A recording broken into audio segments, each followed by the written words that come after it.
মরুভূমিতে রেখে আসো, মক্কার প্রান্তরে রেখে আসো, যেখানে কোনো মানুষ নাই, জন নাই, খাবার নাই, পানি নাই, নিরাপত্তা নাই, কোনো আচ্ছাদন নাই, ঘরবাড়ি নাই, এরকম একটা দুধু মরুভূমিতে আল্লাহ তাআলা তাকে বললেন তুমি তাকে রেখে আসো।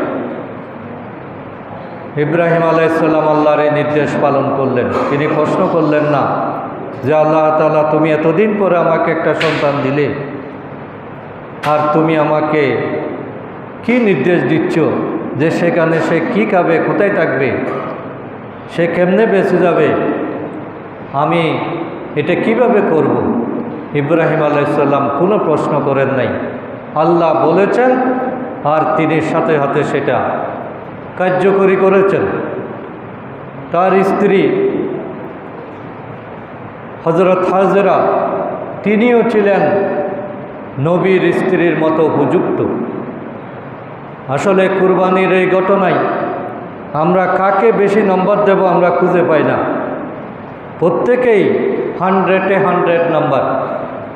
যেমন ইব্রাহিম আলাইহিস সালামের ত্যাগ, তদ্রুপ ইসমাইল আলাইহিস সালামের স্বতঃস্ফূর্ত সমর্থন, নিজের জীবন দেওয়ার জন্য বাবাকে সহযোগিতা, আর স্ত্রী হিসেবে সন্তানের সকল মায়া মমতা ত্যাগ করে স্বামীর নির্দেশ পালন করা, পুত্রের মায়া ত্যাগ করা, একজন নারীর পক্ষে এটা কতটুকু কঠিন কাজ।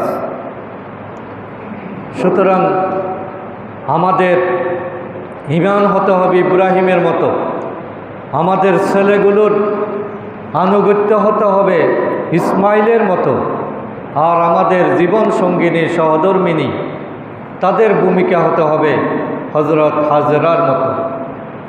এটাই হলো কোরবানির শিক্ষা।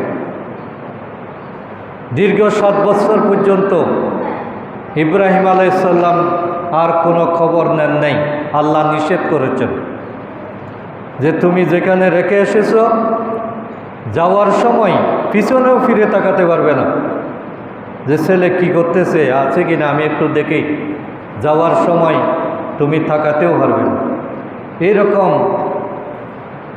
ভাবে তিনি কঠিন পাথর বুকে চেপে অনেক কষ্টে কে ধারণ করে তিনি চলে আসলেন। আল্লাহ তাআলা আবার তাদের সাথে দেখা করার হুকুম দিলেন। যখন ছেলের বয়স 7-8 বছর হলো, নিজে হাঁটতে পারে, দৌড়াদৌড়ি করতে পারে, একটু বুঝ হয়েছে, বাবা মা চিনে,